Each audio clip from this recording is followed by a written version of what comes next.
Good afternoon. Welcome to today's webinar, Drowning in Documents, presented by Sara Skillen of SkillSet Organizing. My name is Monica Bryant, and I'm the Chief Operating Officer for Triage Cancer. Before we get into the heart of the topic today, just a few housekeeping items. All callers will be muted for the duration of the webinar. If you have any questions or technical problems throughout the hour, please type them in the chat box to the side of your screen. The webinar is being recorded and will be available for viewing on our website, triagecancer.org, by the end of the week. Also, at the end of the webinar, you're going to be redirected to a quick survey. I'd really appreciate it if you could take a few moments to fill it out and let us know what you think about today's webinar. So for those of you who might not know, Triage Cancer is a national nonprofit organization that provides education and resources on the entire continuum of cancer survivorship issues to survivors, caregivers, advocates, and healthcare professionals. We do this in a couple of different ways. We host a speakers bureau of experts and survivors available to anybody hosting an educational event. And we also host an educational blog, provide online resources, and participate in seminars, webinars, and conferences all over the country. More information about all of these things can be found on our website. And then finally, I just wanted to highlight a few of our upcoming webinars where you can learn more about cancer survivorship issues from the comfort of your own computer.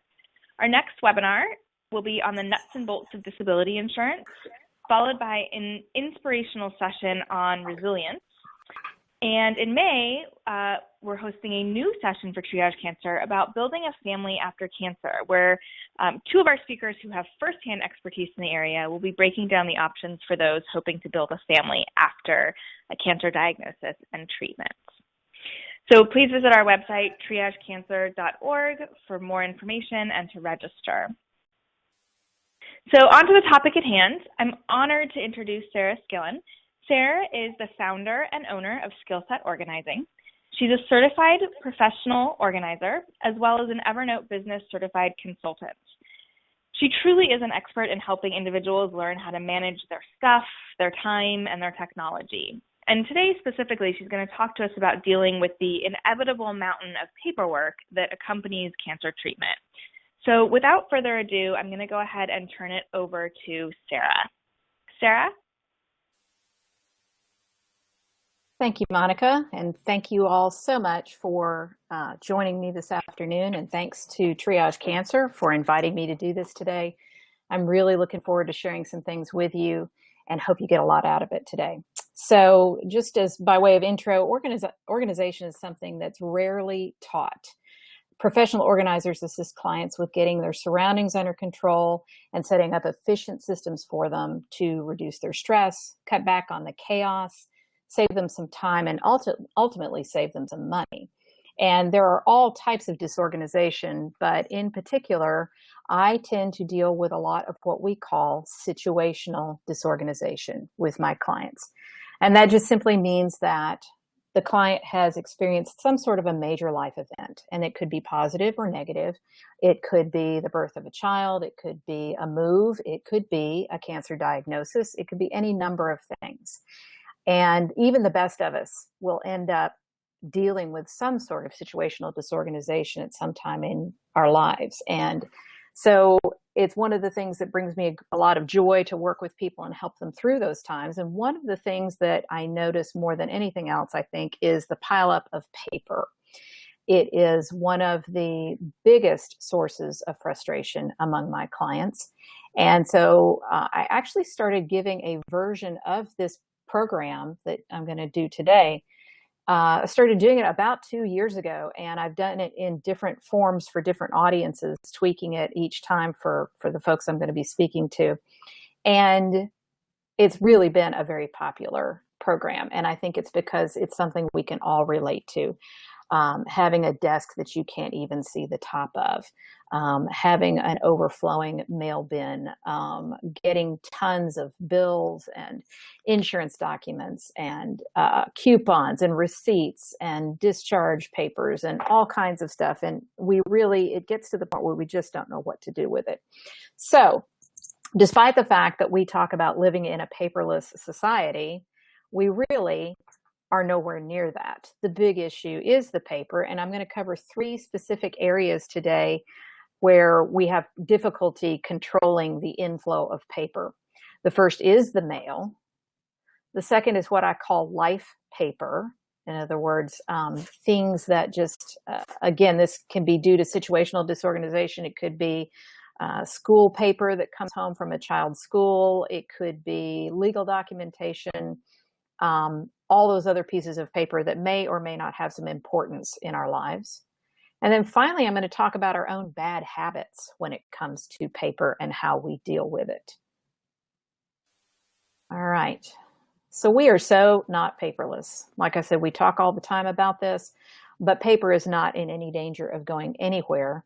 One of the statistics I saw today was that about 70 million tons of paper and paperboard are consumed in the United States each year, which is just astonishing. 70 million tons of paper.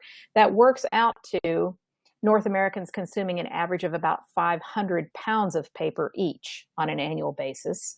I saw another statistic that actually put that at a higher amount, more like 750 pounds per person. That translates to about 6 40-foot trees per person in a year's time. Junk mail in the United States accounts for over 100 million pieces of mail each year, which is about 20% of all the mail delivered in the world. 80% of the paper documentation we keep, we never look at again. Now, that may or may not mean we need to keep it. There are some things that we aren't going to be gazing at that we need to hang on to, and I'm going to cover that as well. But for the most part, for whatever reason, we've all been taught to hang on to these kinds of things, and they really may not be necessary. And then finally, about 23% of adults report that they pay bills late or miss them altogether. And that's because of why? Guess what? Well, because they can't even find them, because the bills disappear in the piles that collect around the house. So what do we do about it? Well, we're going to start out by talking about the snail mail, which is one of the biggest sources of frustration, particularly for folks I deal with. What we need to learn about is a way to create a landing spot or a home command center. Some people might also call this a drop zone. And this can be just any spot in your home, but it needs to be a consistent spot. And some of you may have already come up with something similar to this. You may have the beginnings of a command center or a drop zone set up. But if you don't, then you may be experiencing something that I call the just put it problem. You pick up your mail and you come in with other pieces of paper and you just put it. You put it on the counter. You put it on the dining room table. You may throw it on the sofa. You may actually get so far as to taking it into your home office and putting it on a desk. But the problem comes in that there is no consistent place to just put the mail, hence the need for a home command center. And so what I encourage clients to do is look around their homes and see if they can find a centralized location, preferably close to wherever they enter the house or the home on a regular basis. So close to the back door, or just somewhere where it's going to be very easy and very obvious to toss the mail and other paperwork that comes into the house. The command center is the in and outness of a home. This is not meant to be a permanent location. It's not meant to be the place where you put all of your home files, all the things that you keep long-term, like tax returns or birth certificates or things of that nature. This is the stuff that's going to come in. It's not going to last very long. It's going to be processed in some way, and then it's going to go back out again. Sometimes that might even mean having a spot for things that you need to return, a spot for library books, anything that's not going to have a permanent home in the house. So you need something to catch your mail, something simple, something to help you sort the papers when it's time to process whatever you bring in, a recycling bin or a trash can, otherwise known as the round file, somewhere to get rid of stuff right away. A calendar is really helpful in a spot like this. And it can also help to have a computer close by. If you're using a digital calendar, then it makes total sense to have your computer close by. And so just to give you some visual examples of some home command centers, here's a home command center set up in an office. Just get a closer look here. So here's, I don't know if y'all can see my mouse, but here on the corner of the desk, there is just a simple mail bin. where the mail is just going to be tossed until such time as the homeowner has time to go through it. Over here on as we're looking at it, the right-hand side of the desk is a vertical stacking file system. I like these kinds of systems instead of in-out boxes because theoretically there's only a finite amount of space in them. I've seen people cram a lot of stuff in them before, but the whole idea is you're not going to be stacking things one on top of the other where you can't see where it is. So these are actual files set up for the client. They could be labeled with labels that, are one file for your bills, one file for receipts, one file for things related to taxes. If you have children, you might have a file for each child to catch some of the paperwork that comes home from school. This is where you can get creative and come up with a set of file folders that are particular to your home situation. Some people keep it super simple and they just have maybe one file that says urgent, which means I got to take care of this really very quickly, and everything else goes into a second file. Might just be called everything else. Whatever it is, it's a way for you to sort through the things that come in and sort through them quickly. And I usually recommend that people do this at least once a week. Go through whatever's in the mail bin, open it, process it, and get it in the right file. And we're going to talk a little bit more about processing mail here in just a few minutes. And then to give you an idea of another home command center, this one is a client home command center located close to a kitchen. That's where it made the most sense for them. It's just an old antique desk that they repurposed for their command center. I've even seen in some newer homes where the builders have actually built in what they call mom desks in kitchens, so that there is a place for mom, who often is the person processing the mail and the paperwork, to have a spot to collect all of it and work with it. In this case, this particular client has both home personal mail. They also have business mail that comes in because they run a home-based business. So they have two trays for their mail to keep those things separate. And then again, the vertical stacking file system here with different files labeled for whatever their particular needs are. And you can get file folders that are actually pretty attractive, anything that can match your decor. Again, you can be creative with this. They've also got some pens and pencils, things of that nature, and then pencil sharpener over here on the side.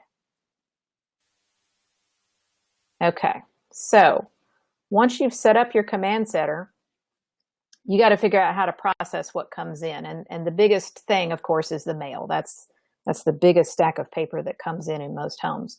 And this diagram here is just illustrating sort of a funnel that illustrates the biggest amount of mail that comes in down to the smallest volume of mail that comes in, and how you can process each one of those categories. So we'll start out by talking about the junk mail and the catalogs. Vast amounts of junk mail coming into our homes, just like the statistic I mentioned earlier. And the low-tech way, of course, of dealing with it is just simply to toss it in the recycling bin. In fact, when I go pick up the mail, my recycling bin is right outside our back door. And I toss whatever junk mail we still get directly into that recycling bin before it even makes it into the house. It makes it much, much simpler and less overwhelming to process the rest of the mail. But there are also some great online resources to help you to deal with junk mail. One of them being dmachoice.org. And DMA is the Direct Marketing Association. And ironically, these are the people who are responsible for junk mail. They're the ones who get you on all those lists and send out all the ads and the catalogs and things of that nature. But you can actually go onto their website and sign up to have your name taken off of their lists. And it's a really cool thing. It generally takes 6 to 8 weeks to see a difference in the amount of junk mail that you receive. And you do periodically have to update and go in and, it's the chances are you're going to end up on lists in the future. So going back in and restating that you no longer want to be on those lists, maybe once a year is a good thing to do. It's free. You just go on, put your information in, and it should be taken care of.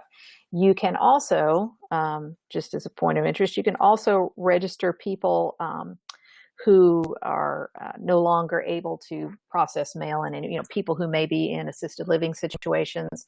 You can also register the deceased. So if you're dealing with a lot of junk mail from a deceased loved one, you can go in and register to have their names permanently removed. The second really cool tool for getting off of lists is something called Paper Karma. And that's what this little logo is right here, the PK with the leaf. It's an app. It's a really amazing little phone app. You can put it on an iPhone or an Android device. And what it allows you to do is simply snap a picture of the back of a catalog or another piece of junk mail, the area where the sender's address is listed. So whoever sent you the catalog number, and then your address. You snap the picture of that, you send it in through the app, and Paper Karma takes care of the rest. You can get a free trial of Paper Karma. I think it's maybe a 30-day free trial, and you can snap a lot of photos in that time period.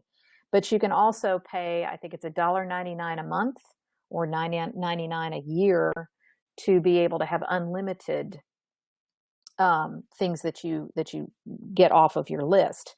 So just by way of example, when I started using Paper Karma about 2 years ago, I would get a stack of catalogs between September and the holidays, a stack at least 2 or 3 feet high. And now I am down to receiving just 2 catalogs. So it really, really works. I've been super pleased with Paper Karma. And then the last resource I want to tell you about too is sometimes junk mail is not necessarily in the form of catalogs or offers, but it can also come from charities. And charitynavigator.org is a really wonderful website. It lets you know about different charities, what their practices are, what their reputations are, that sort of thing. But there's also a really neat little sort of somewhat hidden spot on the website where you can go to, I think the top menu says tips for donors, and there's a drop down, and then it says how to stop solicitations by mail. And it gives you some great ideas on how to stop getting all of the charity mail that you don't necessarily want or need to receive. One of the tips that they list on there that is really important is try to refrain from giving to small amounts to lots and lots of different organizations, because that is how you get on a lot of the lists. The larger number of charities you contribute to, the more lists you're going to end up on. So that's one thing that they encourage and suggest in order to cut down on all of that charity mail that you might receive. So that's junk mail and catalogs. Then the second biggest source of incoming mail is going to be bills, notices, and receipts. And receipts isn't necessarily mail, but it's something that tends to come in the house, and I get a lot of questions about receipts. And this is where I use that vertical stacking file organizer, which is what you see here pictured. It's graduated so that you can see the labels that you put on each different file folder. You can have one file folder specifically for bills. But of course, then again, you need to be sure that you go back and process those bills. If you're not using some sort of an online bill pay service or process, and you prefer to pay your bills by hand, which I know a lot of people do, and there's still a few bills floating around out there that you can only pay using snail mail. They're few and far between, but they are out there. You just want to make sure that you check that folder pretty frequently. Maybe you still receive the paper bill, but you pay it online. So you may just want to make a note on the bill of when it was paid online, and then you can put it to rest. So having one folder for the bills is important. Again, making sure that you go into it and process it when you need to. You can have a folder for different types of notices. This might just be, might be EOB statements that you need to hang on to. It might be just some sort of informational notice from an insurance company that you need to hang on to temporarily. So you might want to create a file for that as well, so that right away, when you open up your mail, you have a place to stick it and a place where it's separated out by category. And then talking about the receipts. Receipts anymore, there's not a real compelling reason to keep a lot of personal receipts. Business receipts are a different matter. That's a whole other category. But if you are getting receipts from the grocery store, from the gas station, from purchases that you make around town, there are only a couple of reasons to hang on to them for any amount of time. Number one, you may need to return it. If it's an item you bought for a gift, if it's an item you bought and you weren't sure whether or not it was going to fit, if there's any chance you need to return it, it is a good idea to keep the receipt until you make that decision. The second reason to keep a receipt is if it's for a high dollar item that may or may not need to be insured. So if you purchase, I don't know, an appliance or some other big ticket item, you may want to hang on to that receipt and keep a copy of it for insurance purposes so that you know what you paid for it. Otherwise, I tell people hang on to your receipts until you've gone through your bank statement for the month. And once everything is checked out and you've verified everything, there is really not a great reason to hang on to a receipt. You're not going to look back at a grocery receipt. You're not going to look back at a gas station receipt. In fact, most of the time now when I get gas, I don't even ask to have the receipt printed out. It's just not necessary anymore. Plus, if any of you have held on to receipts for a lengthy period of time, you may notice that after a while they fade and you can't even tell what's on the receipt to begin with. So if it is something that you need to hang on to for return purposes, which would be temporary, or for insurance purposes. Oh, and one other category neglected is if you need it for tax purposes. Any of those reasons to hang on to a receipt, I always suggest scanning them so that you have a permanent digital copy that's not going to fade. Okay, so that's the second biggest category of paper that comes in. Then we go to magazines. And I know supposedly magazines are dying out and supposedly the magazine industry is in trouble, but it sure doesn't look like it from many of the homes and businesses that I go into where I'm called upon to help people out. Again, hanging on to lots and lots of magazines just results in lots and lots of clutter, and we very rarely go back and look at them. If we do go back and look at them, it might be for one small article or for a recipe or something of that nature, which can easily be pulled out and retained in some other way. I tell people there is no need to keep magazines past 2 months. By the time 2 months are passed, you're probably not going to read it if you haven't read it already. And in many cases, the information is out of date. In some cases with magazines, if you have subscribed for several years running, you may notice that a lot of the information is just sort of being recycled. They're saying the same thing in different ways. I have people who also try to tell me that their National Geographic collection is going to be worth something someday. Unfortunately, unless you have something from the first couple of years of National Geographic's existence, which I think was in the late 1890s, you probably don't have anything valuable. And that's because everybody else thought they were going to be valuable too, and everybody has them.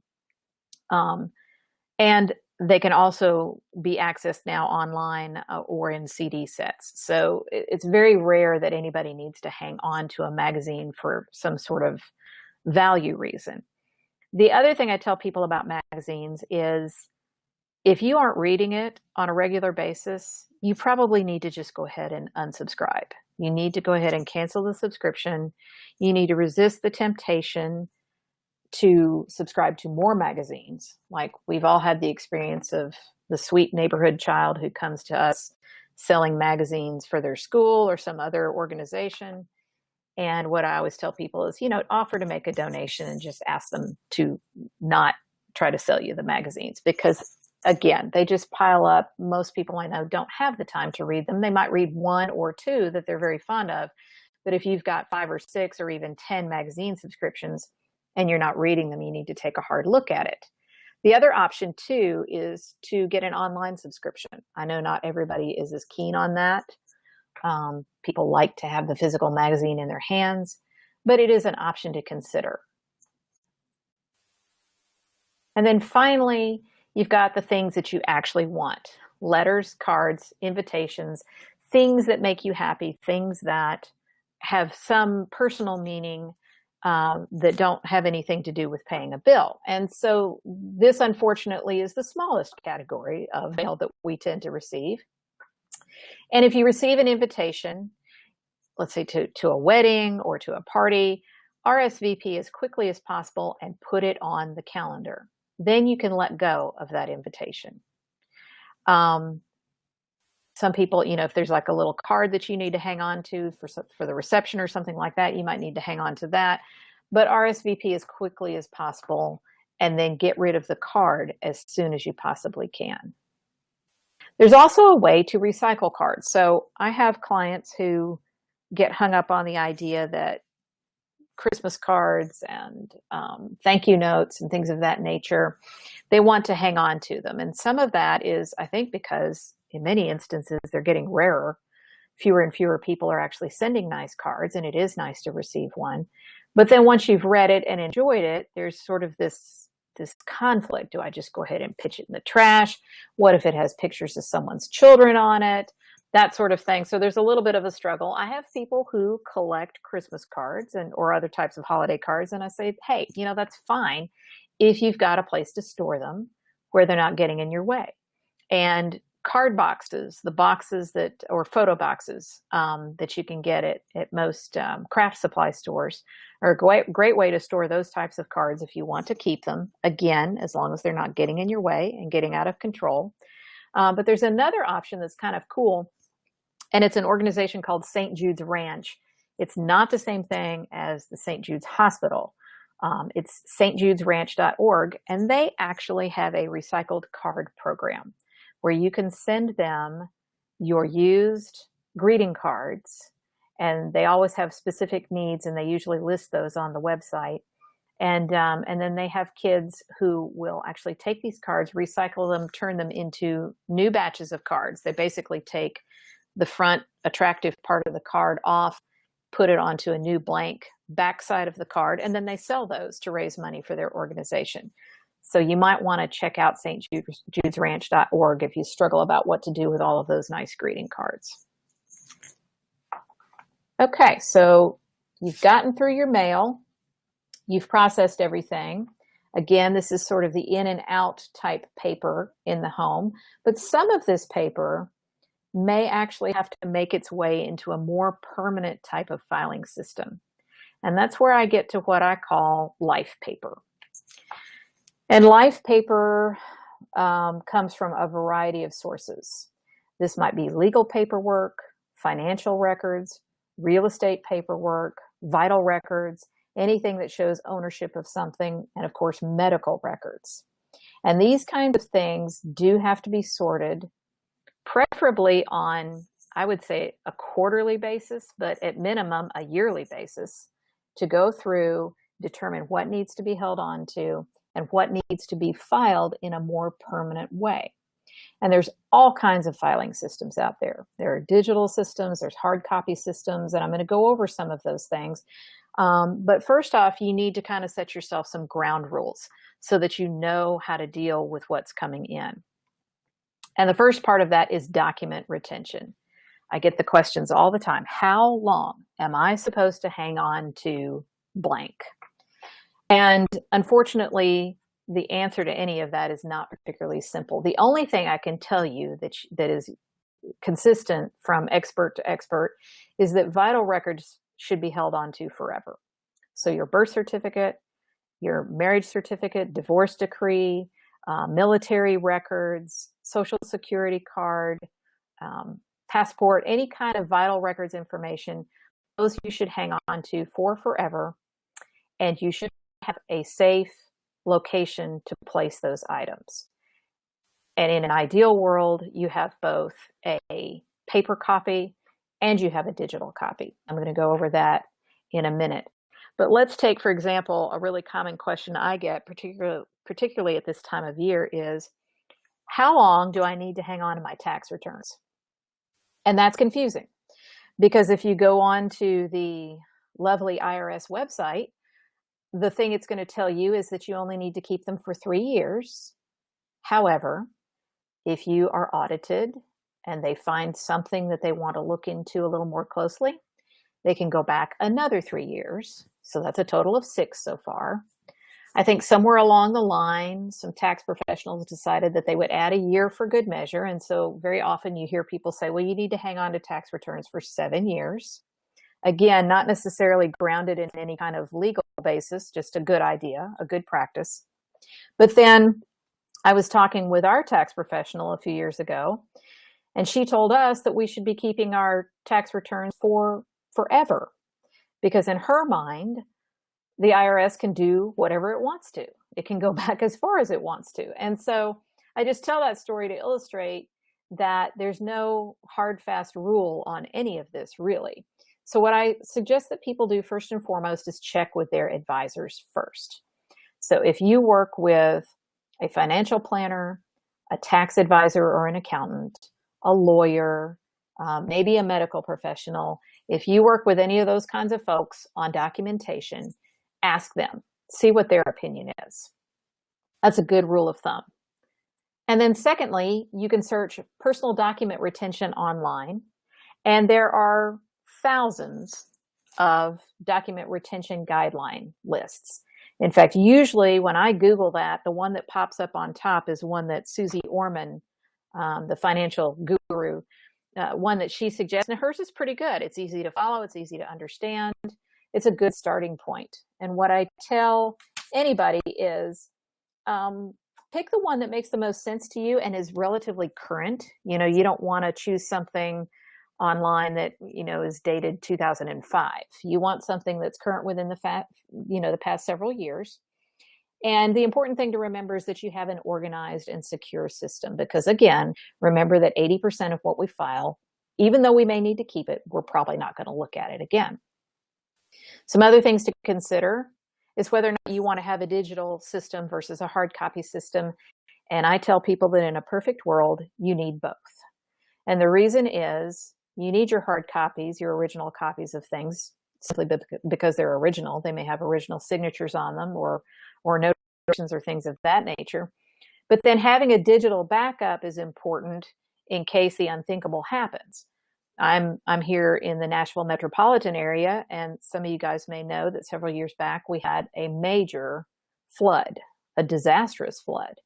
And many people were storing important paperwork in their basements, and many people lost their important paperwork in the flood. Things like fire can happen. We have tornadoes around here.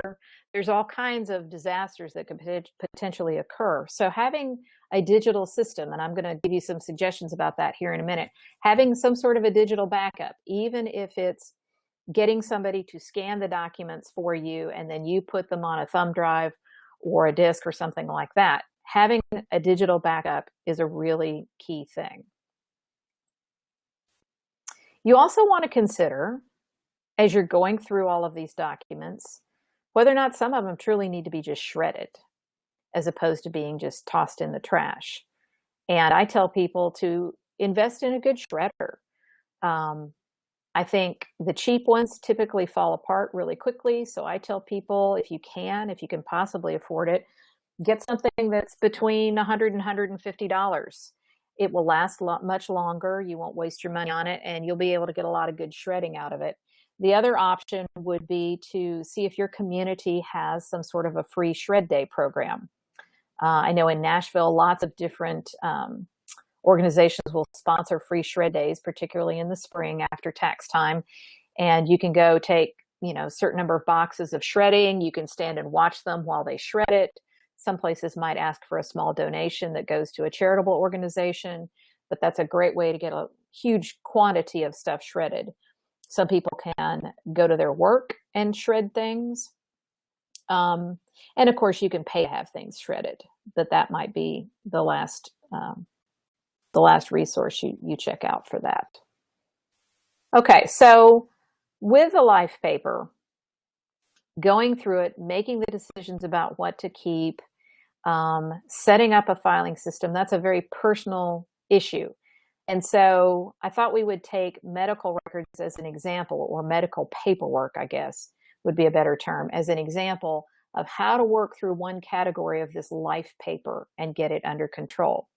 And I tell this story, a personal experience. When my daughter was born, she was very premature. She was 9 weeks early, and we spent about the first 5 weeks of her life at the hospital because she wasn't quite ready to come home yet. And any of you that have been through any sort of a major medical situation, you know that the paperwork is overwhelming. So, and you're also completely stressed out, and there's a whole lot going on. So I tell people there's sort of a set of stages here. And when she was born and I started getting all this paperwork, tons of EOBs, feeding charts and weight information and information for resources and contracts for home medical equipment and just anything you could think of. And I just started creating what I call the pile. And I think this is one instance where hanging on to too much information is probably an okay thing.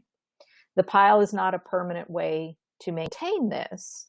Some people never get past the pile. But I had the presence of mind at that point in time to just start piling anything that had to do with her medical experience in one spot. And occasionally I did have to sort of dig through it and find something, but at least I knew I had kept everything and it was in one place. But then once she came home and she was doing fine, and by the way, she's now a beautiful 14-year-old and very healthy and doing great. But after we got her home and things had settled down a little bit, I progressed to what I call the box. And the box was where I started to make some distinctions in the paperwork. A regular cardboard box will do. A banker's box is perfect because banker's boxes are of a size that you can put those little hanging file folders in them. And you can start to make broad categories. So for instance, all EOB stuff went in one hanging file folder. Anything regarding her checkups went into one folder. Anything regarding, she didn't have medication, but she did come home with some oxygen and some other stuff. Anything regarding that equipment went into one file folder, hanging file folder. And beyond that, I didn't make any other distinctions. And as I started processing and putting things in those categories, I was also able to start thinking about what could just be pitched. We got lots of advertisements for formula and, just coupons for things we probably weren't going to use and different diaper companies and things of that nature. And those things I started pitching if they weren't going to be of any use to me. So again, this is sort of the second stage, putting things into a very broad filing system in a box. And honestly, that may be where you can stop. If you're dealing with a lot of medical paperwork, it might be just fine to leave it in box form. But then if you want to take it a little bit further, you might want to put it in what I call the binder or the file system. And a binder will give you a way to make it portable. So for instance, if your treatment is ongoing and you need to take some stuff with you and you need to remember stuff, or if you've been given business cards for different doctors and different medical resources, you may want to make that a portable type filing system, which is where the binder comes in. My mother-in-law recently went through cancer treatment, and I just created a binder for her.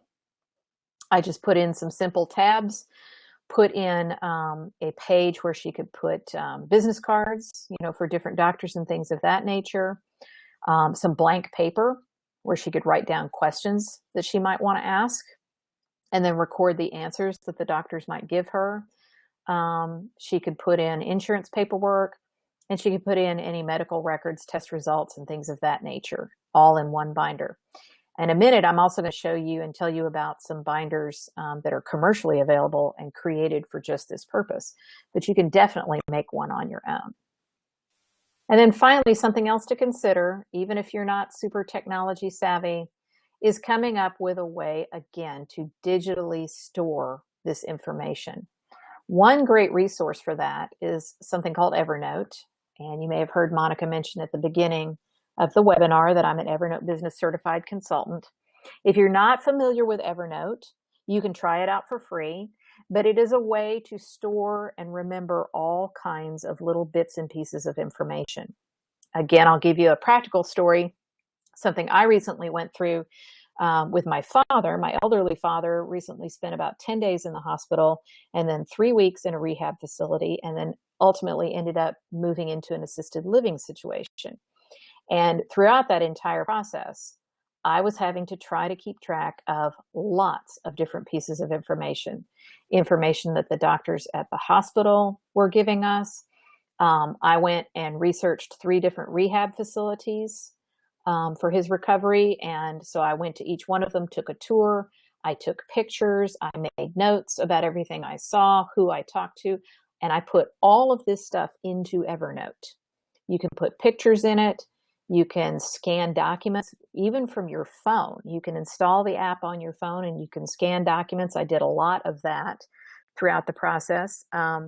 When he was going to be moving into the assisted living apartment, he gave me a list of instructions of what he specifically wanted from his home.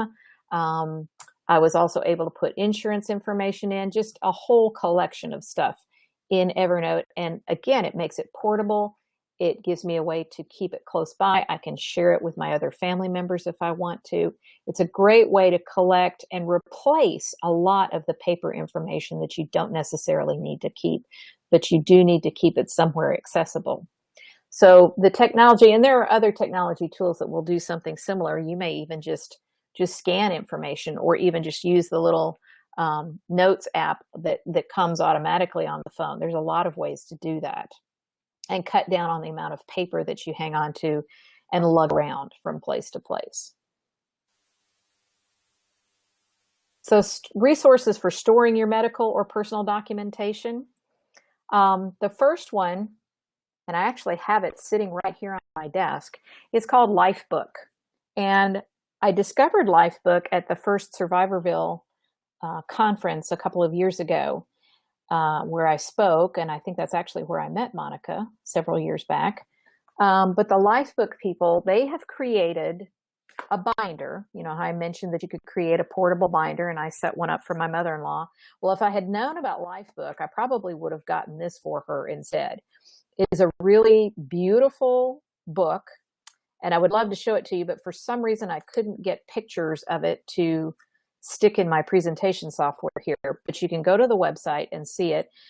It has numerous tabs that you can customize, but the initial tabs are appointments, contacts, correspondence, directions and maps, financial and insurance information, medical history, hospital records, discharge instructions, medication, notes and questions, reports and laboratory information, radiology reports, signed forms. I mean, there's just everything under the sun in this binder. And like I said, you can customize it to fit your own needs.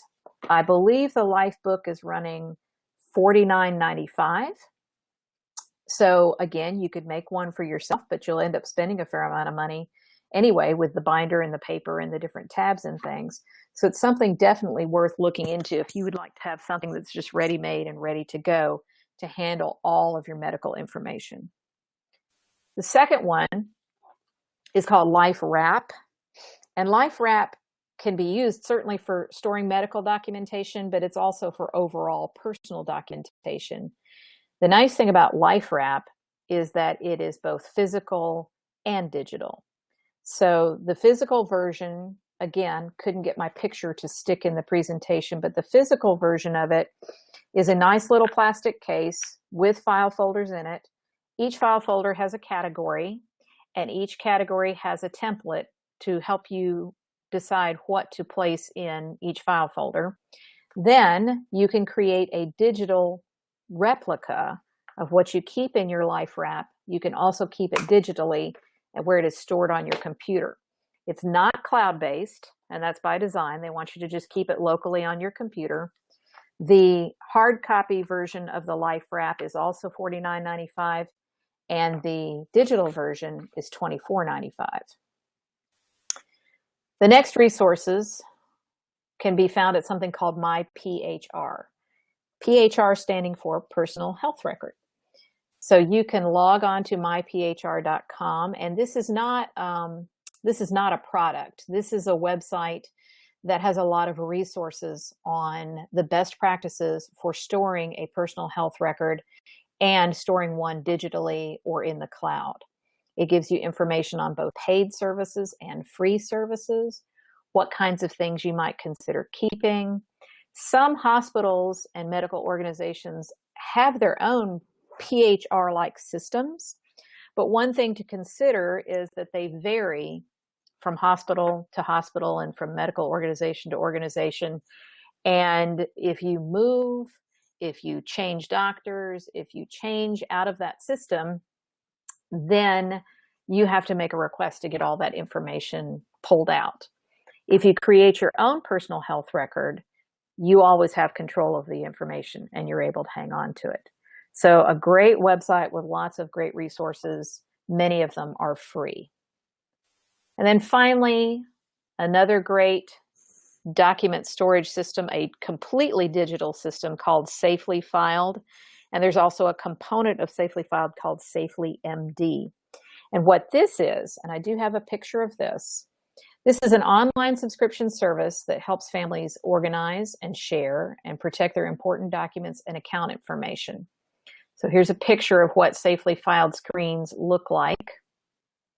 You can see that there's a menu over on the left-hand side, and then there are different folders that you can create. It's completely customizable, and you can give access to folders and documents to certain people. So for instance, if you put in a advanced healthcare directive and you want the person who's named to act for you in that advanced healthcare directive, you can give that person access to just that document on Safely Filed in case they need to get to it very quickly. The service was developed by online security experts, and so the entire system is built with security in mind first. So it is cloud-based, but it is bank-level security in terms of what you can upload. It's pretty easy to learn how to use. And the other cool thing about it is their website. If you go to safelyfiled.com, they have a document retention guideline, and they also have other guidelines and checklists. They're all free as long as you agree to be on their email list. And of course, you can sign up for the email list, download those checklists and things and use them for yourself. And then if you want to, you can just unsubscribe from their email.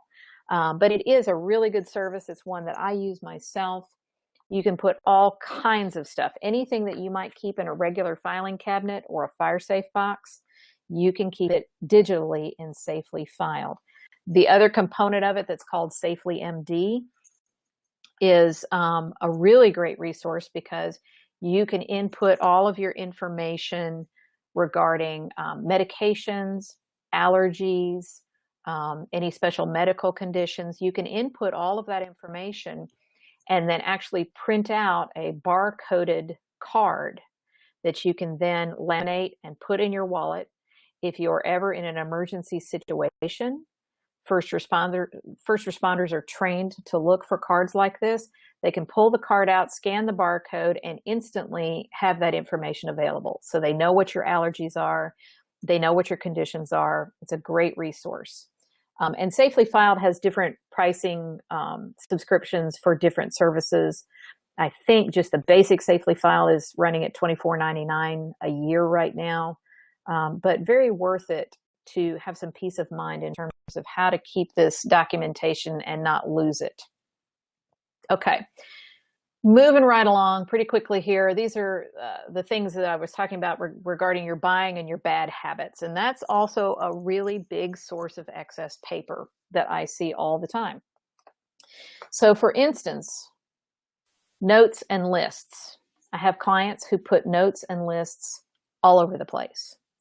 They get one notebook and they start using it, and then maybe they get a notebook at a conference and they start using that, and then they see a cute notebook in the bookstore and they buy it and they start using that, and pretty soon, before you know it, you've got little notebooks and notes all over creation, stuck in your purse, stuck by the phone, stuck to the refrigerator. And so again, using something like Evernote is a digital way to replace all of that.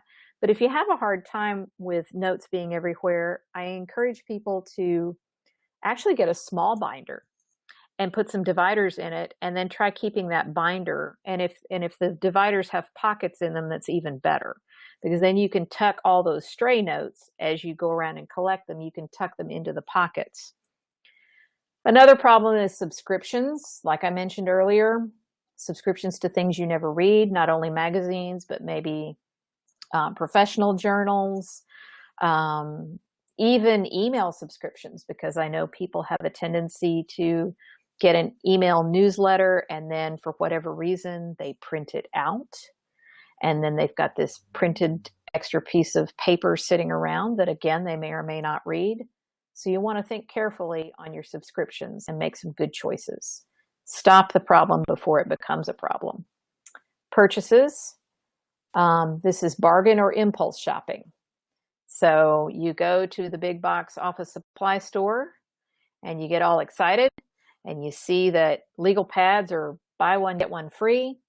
And you end up coming home with about 12 legal pads, and you only ever end up using one of them, and the rest get stored and covered up with something, and you forget you even have them. Or you go buy tons of Post-it notes. Remember, things are not a bargain if you never get around to using them. So be really cautious about your paper purchases. Don't buy more than you truly absolutely need. Think before you print things. Please don't be the person who prints out emails unless there's a really, really great reason to print the email out. Think before you print website information. I know I keep talking about Evernote, but there is a way to clip information from websites directly into Evernote. It's called the Evernote Web Clipper, and it's free. And you just install it on your browser, and then when you see that great recipe and you want to hang on to it, you just clip it and have it go directly into an Evernote account. And of course, just say no. And this is when you go to conferences or events or go to hotels and there's free stuff. And they hand you something, they hand you a branded notebook, or sometimes it's magnets or stress balls or things like that. But we're talking about paper today. Really stop and think whether or not it's really necessary to bring that notebook home. Maybe if it's something that you think is a great idea, you can take a picture of it and think about it. But I think conferences, events are some of the worst ways that we pick up a lot of excess stuff. Even the organizing conference I go to every year, there's a conference for professional organizers that I attend. And even there is a ton of stuff being given away. And so I've just gotten in the habit of taking pictures of things, and I never take notebooks because half the time I don't end up using them anyway. Okay. And that's pretty much what I have for today. I know we want to take some time out for any questions. I hope everything I've talked about has been helpful to you. I do want to go ahead and maybe turn it back over to Monica here so that I'll go back to this slide. Turn it back to Monica and see if we have any questions today.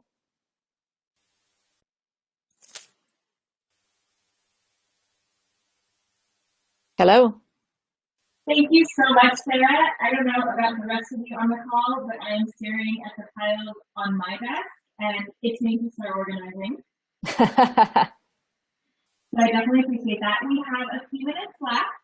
If anybody has questions, please do type them in the chat box to the side of your screen. I know that Sarah has just tons of great information for all of us, and there was a lot to absorb. But if there's any questions, we'll just wait a couple minutes and see what pops up. And Sarah, while we're waiting, do you want to share with attendees your website if they're looking to get in touch with you or get more information? Yeah, sure. That was my last slide. Oh, perfect. Yeah. So if you want to learn more about me and my company, you can go to skillsetorganizing.com. I would love it if you would follow me on Facebook or on Twitter. So I've got both of those listed there as well. And you can always shoot me a question through my website. I have a form submission, or my email address is on there too. If you think of something after today that you get to wondering about and would like to connect with me, just feel free to send me an email. I'm always happy to help.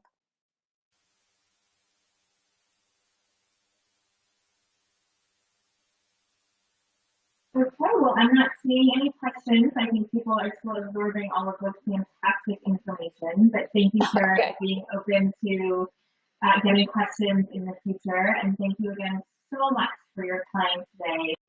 Again, I think there's a lot of us out there that can really benefit from all of your expertise in this. Well, thank you so much, Monica. It was a pleasure. And, just a final word, choose the system you would like to use, get the tools you need, and calendar a time to get started on the paper. Depending upon how much of a backlog you have, it might take a few hours or it might take a weekend. But a great time to go through all this paperwork is right after you get your taxes filed, and then you'll be all set and prepared for the coming year. But thank you again, Monica. I really enjoyed being with everybody today.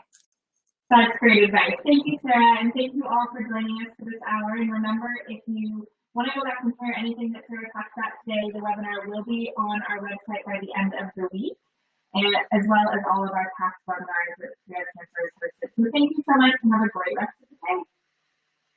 Thank you.